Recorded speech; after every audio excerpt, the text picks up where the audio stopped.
Hey guys, we are in Pennsylvania right now. We are in Glenside, which is right outside Philadelphia at Primex Garden Center. And so we're here in Philadelphia for the flower show. Espoma brought us out to hang out, to come and do some fun planter projects here, and then to attend the flower show, which is so amazing. I'm so excited.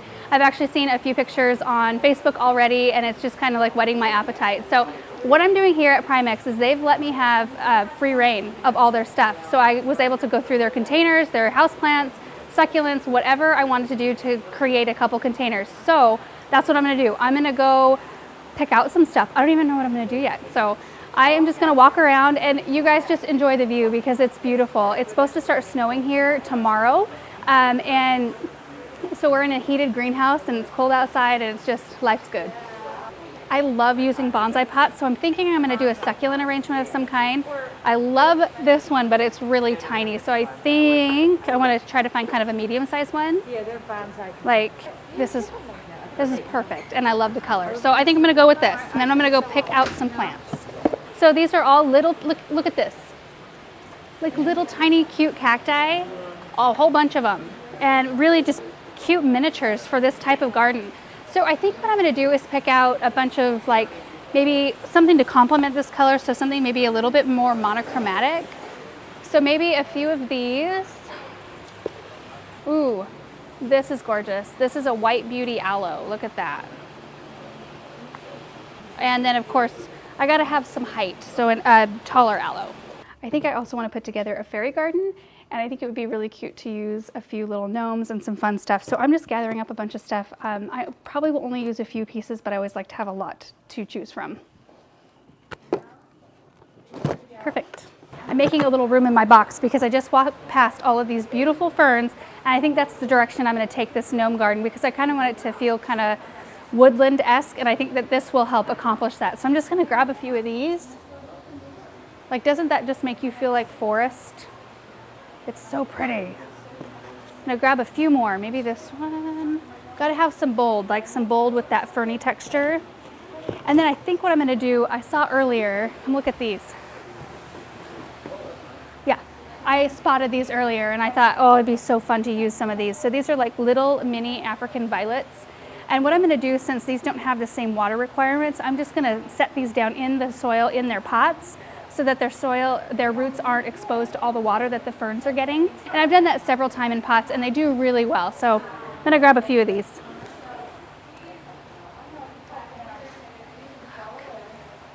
So cute. All right, I'm gonna grab a couple more things and then we're gonna get started on the arrangements. All right, so I've got all my stuff gathered up and I'm gonna be working on a small succulent and cactus garden in this little cute bonsai pot, and I love the teal kind of aqua color of this.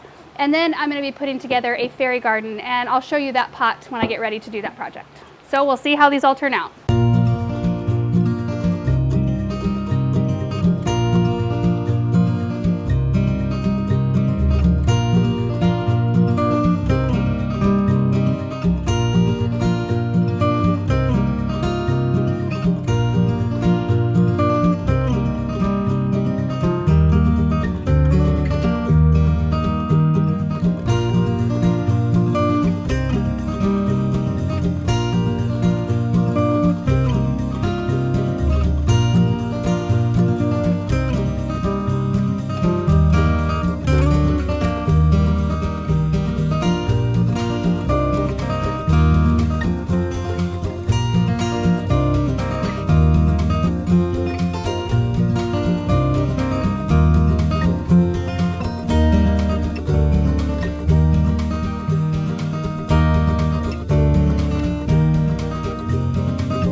So they're both done and I really like how they turned out, and it's just a really fun challenge. It was fun to just be able to come in and create something right on the spot with whatever they had. So the first one right here, I just wanted to talk a little bit about what I used and how I care for them. So obviously when you're planting cactus and succulents, you want to start with the proper soil first. That is the most important thing.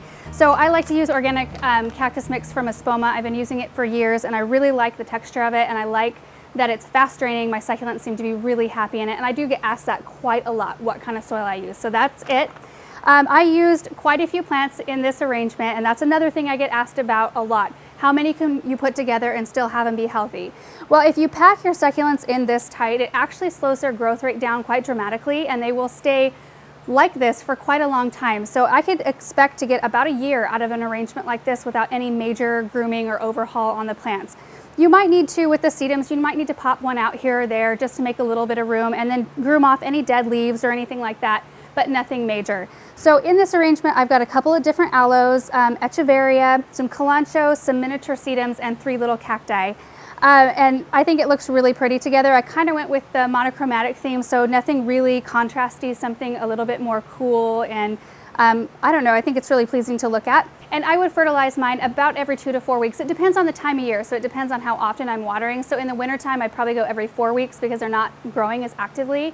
But in the summertime, I'd probably go every 2 weeks because I'm watering more. They need a little bit more nutrients. So that's the cactus and succulent garden. So now I'll talk a little bit about the fairy garden. So this was a really fun one. I started off with this low bowl, and I really love this pot. I'll try to find out who makes it and put a link in the comment or description down below so you guys can check it out. I think it's got a really pretty finish, and I think that you can really go with any style of fairy garden in this container, and that's what I like about it the most. So I started with a few different ferns right toward the back here. There's 3 of them. They were 4-inch size. And then I moved around. I think I did this right here, which, let me grab the tag so I can tell you the name. This one's called Candy Kisses Hemizigia. I don't know if I'm pronouncing that correctly, but it's a really pretty plant. And then I've got an oxalis here, and then a little carex, and then I've got 3 African violets. And I know it looks a little bit confusing to have African violets in with more water-hungry plants. So what I do is I take my African violets and I just plunk them down in the soil in their pots. I don't take them out of their pots and repot them. That way their roots are not exposed to all the water that I'm giving the ferns and the other plants. So they will suck a little bit, you know, from the soil underneath, but that's pretty much all they need to survive. And I've done it several times, putting African violets in arrangements with different plants, as well as cactus. I'll sub cactus down in fairy gardens like this in their pots, and they do really well too. So I started with the potting mix here, the organic potting mix as my base. These plants will really like that type of soil. And then as far as fertilizer goes on this one, what I would do, and I don't have a bottle here with me, but it looks exactly like this. It just has a green label and it says indoor right here.